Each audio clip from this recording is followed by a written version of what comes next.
Good morning, everyone, and welcome back to Premier League football. And of course, most importantly, a Liverpool home match, a big match today, as Liverpool prepares to take on Brighton and Hove Albion at home at Anfield in what has to be the biggest match they've played in, 2 weeks. The international break is over. It comes with a little bit of a holiday festive for those of you celebrating. Everyone here at American Scouser wants to say happy Easter to you and your family. Hopefully you and the Easter Bunny, if your kids were visited by the Easter Bunny, have had as good of a morning as Virgil appears to be having here. And let's hope that the captain is doing great things this afternoon in leading the troops back to the top of the table. I will have a few other guests joining here in a few minutes. As always, if you would like, please get your comments in. Feel free to ask questions, leave your score predictions. We will make sure and bring up the comments on screen, address them as they come in. And as always, we will ridicule and scorn your bad predictions in the post-match should they not come to fruition. I am joined now all the way from the West Coast in the Pacific time zone. So this man is up early for us this morning. A man who never disappoints with a solid or faded background. Mr. Sir Z, how are we doing this morning, my friend? I'm good, Gaddy. How are you? I'm doing well. Good morning to all those watching out there. Again, we're going to get into the match here. Obviously, it's a big one today as Liverpool take on Brighton, as I mentioned earlier. The match is going to be shown in the United States on the USA Network, starts at 9 a.m. Eastern, unless you are up at some ungodly hour, as my co-host is this morning. How you do it, I don't know. How we continue to troll Timuchin with Big Boss Man memes and pictures, I do know. The boss will be in a little bit later when, of course, he gets on Chicago time, or as I like to refer to as dictator o'clock. But let's get right into it here. The match lineup came out. Sir Z, you found it somewhere leaked as usual a little early because nobody finds a article or a story quicker than you. I'm going to say here, first and foremost, what jumps out at you about this lineup? Any causes for concern that you might have? No, I think the only thing that jumps out is Gomez playing on the left again, being picked over a natural left back in Simicast. Other than that, no. I mean, the bench looks okay. I mean, Dan's is on there, so we're still going with the kids on the bench, and I think everyone thought most of our injured players, at least the big ones, will be back by now, and obviously they're not. So it's still nerve-wracking because how many games did we go into prior to all the injuries where we thought, we can win the game on the bench and the bench will make a difference. But yeah, it is what it is. But I mean, the kids have shown what they can do. Definitely Danson, Clark and McConnell have. But we still got Elliott on the bench. Kanate, I think, may come on just to solidify at the back if it gets a little bit tense. Just don't know why Simicast isn't getting a chance, but yeah, other than that, I mean, it's as strong as we can get, I guess. Yeah, I have a couple questions on it. I do think that there's something going on with Simicast to the point that he's clearly not doing something in training or something has really moved him down. Specifically, I think defensively, because we know the quality that he has going forward, and maybe Klopp sees him as a way to change the attack should he need to add some attacking prowess. And with Gomez, it adds a little bit more stability. I don't think it helps Diaz as much because I think Diaz would prefer to have more of a attack mind at fullback with him out there, letting him cut in and having the fullback overlap. Alan Walnut jumps in, says, "Good morning, lads." My buddy Aaron asks, "Where are you watching?" I don't know of any pubs open this morning, so I think I will be watching right from the couch here, probably with a beverage in my hand. I mean, it is a holiday, so therefore there's no real excuse not to have a cocktail this morning. Then again, I don't need much of an excuse to have a cocktail any morning. But the truth of the matter is, Kwanzaa starting doesn't shock me, but it is a little bit surprising because of what you talked about. You have Joe Gomez there, who's in very good form. Did play at center back for a bit for England, so it's not like he hasn't been training in that position recently. Speaking of man who plays all different positions, and basically, I'm shocked and awe that he is available to join us this morning on this, the day of the Lord's of the Lord rising. Because really, how are you not filming some form of Jesus Bible thumping speech rhetoric this morning? Recording, pre-recordings. So Beauty of modern technology. Even Jesus took Easter Sunday off this year. He was like, we'll do this on Thursday. We'll edit that crap, and we'll convince some people to believe in a whole bunch of more hooey. God, I love it. And nothing is more entertaining than the fact that our production, audio, and video editor is employed by Jesus. It is still a book that just keeps on giving. What also keeps on giving does feel like it is the youth in this side. I mean, when you see Kwanzaa and Bradley at the bottom of this, and what is the biggest match of the season so far, right? I know we could say, oh, the City match was. At this point, we have 10 matches on the run, and ultimately everyone, in my opinion, after we finish. Because if we want to win this league, we need to win today and win the rest of our matches and hope that Arsenal drops some points. So before we talk about the other big match today, let's focus here with you, Maka. The defense here, what would you say to someone who questions why we're not seeing Tsimikas at this point at all? Like, he's basically ghosted into the witness protection program. I mean, Gomez, he's got the form. He's been doing a good job in there. Tsimikas is decent, but he's also he's occasionally error prone. In the sense that he'll make a decision that just doesn't make any sense whatsoever. He's almost sometimes like Jose Enrique in that way. Like, if he has a good game, he's fantastic.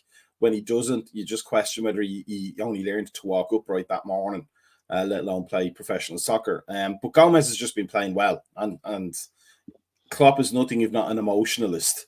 So I'd imagine he didn't want to disappoint Gomez by dropping him for no reason whatsoever. He hasn't done anything to deserve to be dropped. What I thought when I saw the lineup before I came on was basically Tsimikas is probably more than any supporter is probably wondering who the next manager is going to be, and to see if he can impress them. But I have no problem with that lineup whatsoever. I think Gomez is doing the job, and if Tsimikas was doing the job in all of the appearances he's been in, he would be selected. And it just so happens that Gomez is doing what needs to be done. Yeah, I didn't have a problem with the inclusion of Gomez either. Kind of expected it. Was interesting when I saw that Kwanzaa was starting. Obviously, Konate makes the bench. Brian Shelton jumps in with morning guys, and it's nice to see that the Easter Bunny has delivered Brian a little internet this morning so he could join us. The thing about Kwanzaa here is if Konate can make the bench, do you think this is protecting Konate, who had a little bit of a niggle over the international break, or do you think there's a chance that Kwanzaa was picked based on tactics and merit today because he's running a little bit better, a little bit freer with the likes of a Danny Welbeck up top and the way that they're probably going to play us trying to hit on the counter? Do you think his pace had anything to do with this, or do you think this is 100% Konate is not fit enough to start this match? I'll ask. You can give me that one first, Serzi. No, I think it's protecting Konate. I mean, he didn't play the 2 games, the Man United game and the game before that, and plus the international game. I think it's just protecting him. And I think going back to the Gomez situation, I think they feel that Brighton are going to come out and attack, and where Gomez is more solid at the back, and maybe let Brighton exhaust themselves before we bring Tsimikas on and bring Pace up on the left.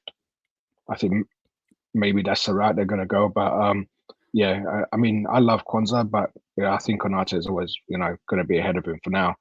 But I think it's just protecting Konate, and then obviously we've got the big game on Thursday against Sheffield United as well.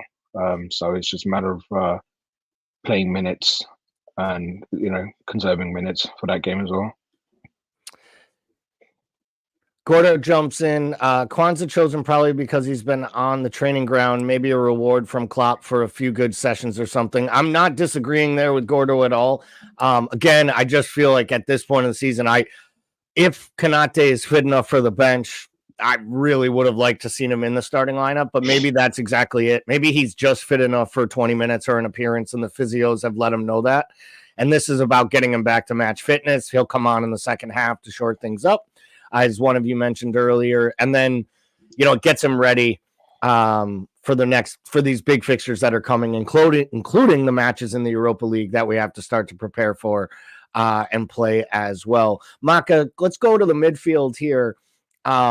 We've all talked about how much of a revelation Harvey Elliott has been this year, basically, whether it's from the starts he's gotten, the rare starts from the bench, his impact as an impactful sub, and how much he creates. What will the man need to do? Or more importantly, what else does Klopp need to see Szoboszlai not do that Elliott might actually get a start in one of these Premier League matches in place of Szoboszlai on the right of that midfield? I hate to be kind of reductionist about it, but it could. It's too early in the morning for the word reductionist. I don't know what's going on there. There must be something in that cup. Gin. the gin milk. But I think it could just be stupidly as simple as the fact that Szoboszlai is more physically robust, and Klopp is really into the physique and the physicality of players. Because like Jones, let's say Jones, when Jones is fit, Jones I think gets picked ahead more than Elliott to start games. But Jones is almost impossible to shake off the ball. He's for somebody who looks so slight, he's physically tough. Where I don't think Elliott always has that, and it could be just as simple as that. It could be one of that stupid old cliche of he has to beef up a little bit. Because on talent alone, I think he's done just as much and probably more than Szoboszlai has in terms of creating things, and certainly not made some boneheaded decisions like Szoboszlai has done.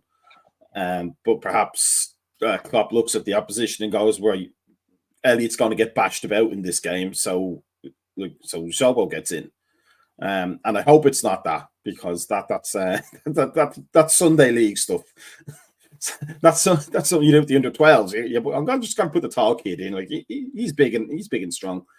We bring up all comments. We bring up all comments on this show as long as they're not offensive. This is as close to that as possible. But as a City fan, I declare Liverpool draw. As a Liverpool supporter, I declare City a bunch of cheats, and regardless of what you get for points today, it will mean nothing at the end of the day. But I appreciate that you found football in the last 5 or 8 seasons, and that you picked such a up-and-coming start of up-and-coming lads like the City guys to root for. But as always, Mugala Titus, I hope I pronounced that properly. We appreciate you, and go over to the YouTube page and give it a subscription. And join Patreon. And join Patreon for Gordo's cheap-ass level for just $1 a month.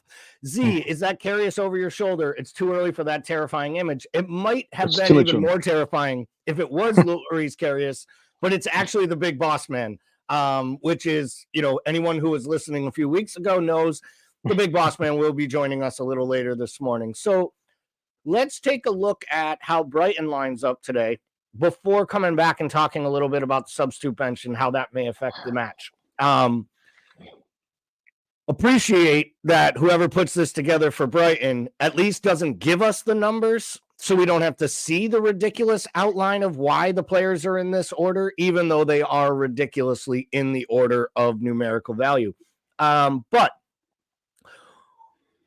honestly, this is kind of shocking to me, only because I think at the beginning of the year, if you asked me, what 3 or 4 players am I most worried about? It's most of the players that are either on their bench or are out injured at this moment. Like, this isn't the side I thought we would be really worried about playing that free-flowing football. So we've all watched Danny Welbeck lead the line at United, at Arsenal, right? Really kind of looks to be the part of a Brighton-style player. He's probably found his level at this point of his career. He does a lot for them, but he doesn't score a lot of goals. Where is the threat here, and what do Liverpool most need to worry about? We'll start with you on that one, Surzy.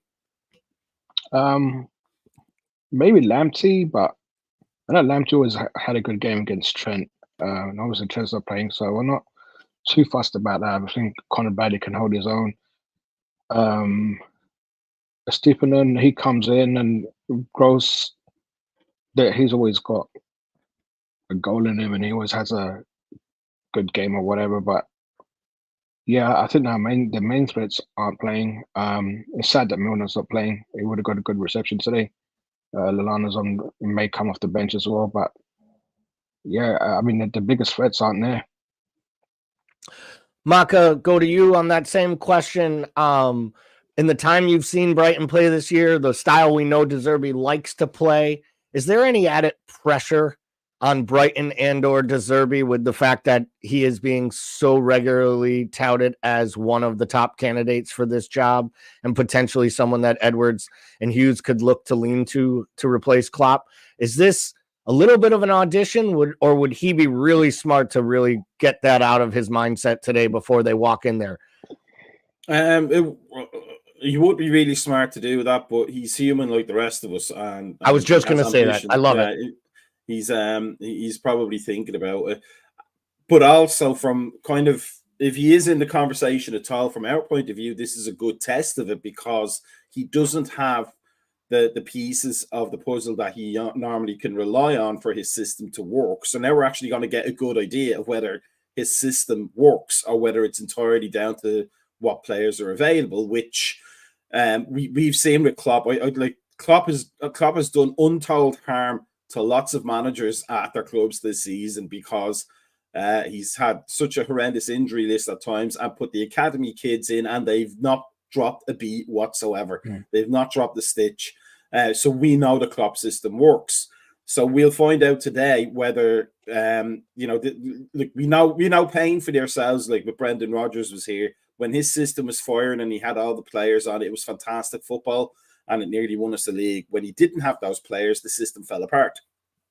So this will be a good audition for him today, because if Brighton look like a threat to us for the game, for the entire game, and then he managed to put Evan Ferguson on, and then they fluke a 1-0 win or a 1-1 draw or something stupid like that will ruin everybody's weekend. Then De Zerbi deserves all the credit. That goes his way, because he clearly has a system that works. We can't let you get away with jokes like that.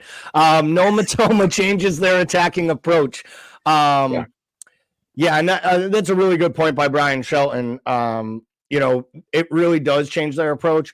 I tell you, if there's something there, I'm a little bit worried about. They have a lot of attacking weapons on that bench between Ferguson, Ansu Fati, the young fullback Barco, Julio and Cisco, who I think is the class of all the young South American players they purchased this year. If he hadn't got that massive injury last year, I think a big club would have already come in for him.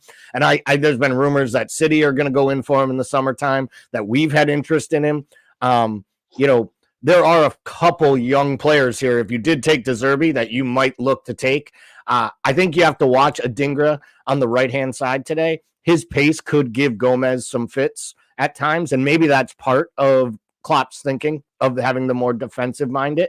The other player who's really impressed me at times is the young Frenchman, the holding midfielder, Baleba, that they brought in. How this club continues to find gems. They sell Caicedo for $100 million. They bring in two kids, you don't know their name, and they're going to go for $100 million soon. Rabona Red, think he's having a little fun with us this morning. He wants to know if you'd rather Roberto De Zerbi or Stefano De Cooper. Steve Cooper's not going to get in the goddamn frame at Liverpool, people. We can try to bring these little jokes and see if we don't know who you're talking about. But we play these games, so we appreciate that. I don't think any of us would have De Zerbi as our number one choice. No. But before we go back to looking at the Liverpool bench, I'll ask you both, with all the news about Xabi Alonso staying at Leverkusen, how much of a distraction do you think the new coach discussion, and let's be real, it's the reporters and journalists' jobs to ask questions about that. And that all came out because Klopp made the decision to announce it and not let the media announce it, which I don't blame him. How much of a distraction will it be? And could they continue to maybe use it to their advantage as long as they are open with their dialogue and they communicate about it internally? Sir Z, you're clearly nervous. How nervous are you that this is a big deal and will really hurt Liverpool moving forward? I don't think the manager talk's going to distract the players at all. I think they're focused. I don't think Klopp will allow them to do that. When you look at teams that are extension of their manager, Liverpool, Manchester City, they're both extensions of the manager, and Klopp, it won't affect them. I don't think they care who's going to be the next manager right now until the new season comes. I don't think anyone knows who's going to be the new manager, other than maybe Michael Edwards. I don't think Klopp cares really. You can see he's taken he's just taken everything to a new level. Like, he just doesn't give a crap about cussing out reporters, referees. He knows he's gone. He just wants to get win as many games for us as he can and just leave on a high. I'm just nervous because we don't know what Liverpool's going to turn up today after losing to Man United. This is our acid test of seeing how we cope with negativity. And that's the only thing I'm nervous about. It's not the new manager talk. I'm done with that now. I just want to enjoy the last few days of Klopp and then see what happens. Rabona Red came back with Xavi is waiting for the Real Madrid job. Let's be honest, I've been saying that since day one. It was one of my biggest reasons for having some trepidation when it was so strongly linked that he would be the next manager. It felt like he had made it very clear that that was a dream of his to manage at Real Madrid. And I don't want Liverpool to feel like a stepping stone. And I don't think Liverpool is where you cut your teeth to get ready for Madrid. That's where people go, like Carlo Ancelotti had to go to Everton to get ready for the Madrid job. All right, we like to poke fun at the little blue snot noses from across the way. But the truth is, Xavi probably wasn't ready to coach at Liverpool, and he knew it. And I give him a lot of credit. I actually have more respect for him today than I did 48 hours ago. He is committed to the club that committed to him. When he was hired at Leverkusen, he was laughed at by media in Germany. They said that this was a mistake. He hadn't coached higher than Sociedad B, and he wasn't ready for that job. He's obviously proven a lot of those critics wrong, but he's still got, he's got to finish the job this year. And I think coming back and doing it a second season, coaching that team in the Champions League, will give him so much experience that he will be so much more ready for the next step. Rabona Red says, we will suffer a drop in performance in the next 2 to 3 seasons with the new gaffer anyways. I absolutely disagree with that. I don't understand. I understand that Jurgen Klopp is a special figure, but he hasn't been perfect in his time at this club. He's been amazingly great. He's gotten us everywhere we need to be. Speaking of amazingly great, showing up late, but on time is Kazi coming in from the West Coast. He's got at least 10 minutes left in this show, and it's a perfect time for him because we're talking about Jurgen Klopp and how important he is. Kazi, I'll ask you the question I asked her, Z. With the news this week of Xabi Alonso staying at Leverkusen, which I was just saying I really respect his decision because he's committing to people who committed to him. I don't blame him, and let's be real, he's doing this because he also wants to further his coaching merits for later, because I don't think he wants to be the guy. If he wants to come to Liverpool, he can come in 2 years after they blow the next honk out and they can bring somebody else in. Will it affect these lads over the next 5 to 10 matches? All the talk about the manager, all the extra stress that comes with it. I personally don't think it will. What say you? And because we only have a few minutes left, give us your thoughts on today's lineup. I'll bring it back up here. How the manager sets us up and where you think we can exploit Brighton with the players on hand this afternoon. So the lineup really is weird because I don't understand Konate and what Konate is anymore. Because if you can play 90 for France but can't start for Liverpool midweek, then we're kind of in a weird situation there. He's fasting as well. Sorry, yeah, he's fasting. Yeah. But don't they stop this, don't they? Halfway through the game and that, so lads can eat and stuff like that and drink, you know what I mean? Mo Salah's fasting. Do you know what I mean? But Mo Salah can do it. So if you want to be a professional, you've got to learn to deal with the kind of thing, you know what I mean? So I find it interesting. Listen, it's probably the strongest we can go with, I would say, as what we've got available. The argument is Simicast for Gomez, but I always thought he'd do Gomez. I might do Simicast for Sheffield. And that might be the change kind of thing. But yeah, otherwise, mate, happy with the lineup. But going back to the manager thing, I don't think it'll affect these players in any way. These fellas have got a job to do, and you can write your names in history for winning this league title against two good sides. So I don't think it affects anyone in any way like that. The Alonso one's interesting because I see the comments here that you guys are talking about it. I think he's bottled it a bit. My honest opinion. I don't think the Liverpool joke comes up every single week. I said that on the previous podcast that Liverpool have had 8 managers in 30 odd years. It's a very, very where Real Madrid have had 28 managers in 30 odd years. Bayern Munich have probably had closer to 20 as well, if I had to guess. So those jobs are always 10 a penny. They always come about. 2 years ago, Steven Gerrard was hot shit, and Steven Gerrard was going to be the next Liverpool manager. Alonso is the hot shit right now, but in 2 years, he might not be the hot shit. So as much as we can, so I do think he's kind of in a weird way bottled it a bit. Liverpool only come up every now and then, once in a lifetime kind of thing, for you to go manage Liverpool. If you don't fancy it, fair enough, no problem. But don't come back to us in 5 years and expect to get the job. Because the one thing that Liverpool do is give people chance. They will give managers time to get it right. Let's get it right. The target next year is top 4 on a trophy. Yep. Top 4 on a trophy and just go from there. Right? Let's just rebuild kind of thing, do you know what I mean, with the new manager. If the new manager does that, we can all get on board and he'll get time. So I do think he's bottled it, in my personal opinion. But based on today, mate, right, I know we have a big game after this, but it's not a big game unless Liverpool win. So otherwise, it's not a big game of football, is it? So Liverpool have got to do their job first. Brighton are a good side. I know what people are saying. Liverpool's record against Brighton is sketchy at best. It's patchy. But this is a team who's been bounced 4-0 away to Luton, bounced 4-0 by fucking Fulham. Sorry, 3-0 to Fulham, 4-0 away to Roma. And this is a team who's been bounced a few times, hasn't it? In the last 8 weeks, 6 weeks. This is not long ago. I'm not talking August. This is in the last few weeks. So I do fancy Liverpool to get the job done. Yeah, I agree. And I think we were talking about it earlier, you know, the not having Matoma.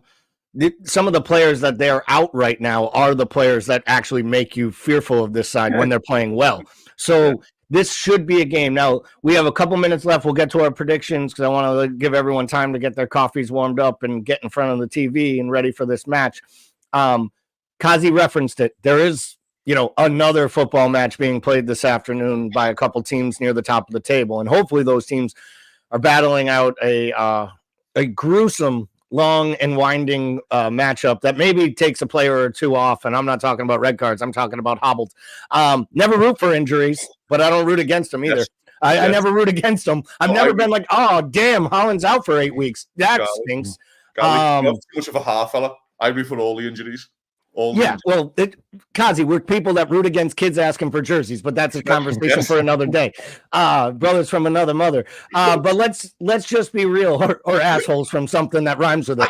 But so today's match, Maka, start with you. I know everyone's asked it. What is the dream result for you this afternoon? Is it a Arsenal victory? Is it a draw and 2 teams drop points? Is it a City win at home? What say Maka? No, I think prediction first. I think an Arsenal win would be better for us because they're bottlers, so they're going to do it at some point, especially as the European games, you know, especially like as they start to battle Europe again, and I think City are more dangerous in the sense that they can put a long run together easily. They do it so often, so I'd rather put that bump in the road for them as soon as possible and have them chasing. Instead of being in a more pole position. So for me, an Arsenal win is much better for us. It draws the next best one, and I really don't like to see City win because I have to call my dad later, and he's a City fan.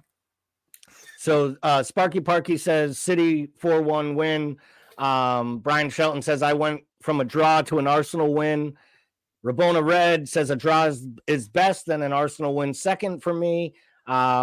Sadu says perfect team selection, but concern on left back. Poor buildup from Gomez's side. Sadu always comes in with something negative. If only Jones was playing, he could hate everyone on the left today, including the guy hosting the pre-match. And City has an easier run in. I'm not so sure about that. City has to play Spurs the second to last match of the season. It's a weird one. They're like their bogey team. They match up really well against them. Son's pace, his ability to finish. And, you know, City did have some big injuries. The Walker injury is going to be bigger than people think. Believe it or not, and Stones. For Stones. Me, the game today might come down to, and this is crazy out loud to say, I actually think this could be like a moment where Kai Havertz like shuts a lot of people up. People don't realize how well Kai Havertz has actually played since like December for Arsenal. He's been one of their best players. Starting to see the player Chelsea thought they bought. He's a big guy, and when he creates space in the box, it causes problems. And Ruben Diaz might be the weakest big-time center back in the world. He seems to get bottled and manhandled by everyone. It's why they went out and got a lot of players. Gvardiol has not been great shakes for them this year. He's going to have to be big today, I think. This, to me, has the makings for an Arsenal win. Yeah, which makes me completely feel like City's just going to come out and literally probably throttle them 5-0 to remind everybody that they're still City. So I'm going to say the best case scenario is an Arsenal victory. But I actually, in my gut, I'm kind of with Sparky. I think City scores first. Arsenal chases it, comes out, and it gets really, really tough. So let's get it over to our match. Kazi, will start with you. Give me a score prediction and who's going to be the man of the match. I have no idea about man of the match. I'll go 2-0 Liverpool, but as I said on the previous podcast, if Liverpool win 5-6-0, you won't find anyone happier because I fucking hate De Zerbi. So, and let's just shut this fucking conversation up that he can be the next Liverpool manager. Let's just end the conversation today and let's fucking see what a proper manager does to him. But going on the Arsenal game, I've said this and I convinced people of the Arsenal win now because I put a very, very detailed response together on the morning show on Friday of why I want an Arsenal win, just to fucking keep City out of this. But and it's weird how we've all been that scarred by City that we'd rather not be in our own hands with a draw today because the league title's in our own hands, and if you win the last 8, you win the league. We would rather not be in our own hands and still rely on someone else to drop points to win the league because that's how scarred we are by Man City. Fuck me, Liverpool. I do agree with that, Kazi, and that's why I've been saying it all along. I'll never call anyone. I wouldn't care if City was 5 points behind us. I'd still want them to lose today because ultimately I believe Arsenal can bottle it. I think you have to beat City to win the league. And, you know, that's what happens when you're a champion 6 out of 8 years or whatever, crazy 6 out of 9 years, whatever it is that they've done at this point and winning the last 4. I still don't think City finished third. I can't get my head around that City finished third. So that's why I've got a feeling for that. Let's all just root for true anarchy, which is City finishes third and Girona finishes second, and therefore by law they have to sell or they can't play in the Champions League. That would be one of the great storylines. So let's get to you, Maka. Give me a result. If you have a man of the match, let me know who wins it today, who draws, who loses. I'm gonna say 2-0. With a Nunes hat-trick. Now 2-0, and then just for Kazi, the man of the match is going to be De Zerbi. Sir Z? What you got for me? 3-2. Nobi 3-2. Man of the match. Man of the match. Will be Elliot when he comes on. 3-2 is Jay. He has done it. He's been like 8 times this season, Elliot, when he's come off the bench for 20-minute spells in games. So I'm going to say this. I'm going to say it's a 3-1. I'll take the Timuchin special. It's a 3-1, but it's not an easy 3-1. So maybe it's a late one. And I don't know why, because I have been really down on this player for months. But I just have this gut feeling that Gravenberch is going to actually get minutes today because he's back. He stayed. He was training the entire 2 weeks. He's back fit. I think Klopp is determined to figure out how to work him into the system this last few weeks and this season to give him confidence for next year because I think he really believes in this player like a lot. And I think Gravenberch gets in there, creates a goal, maybe even scores one. Might just stop the whole world because John won't be able to handle himself. It'll be Easter Sunday and John will just be losing his mind as Gravenberch actually looks like a professional footballer again. So that's going to be mine. I'm going to say 3-1. The dogs get some extra. The puppers get some extra treats hopefully on Easter Sunday. They get outside for the Easter egg hunt or whatever it is they're going to do there in that suburb of Chicago. And speaking of that, Timuchin will be back, I believe, to host the post-match. Everyone here is welcome on as well.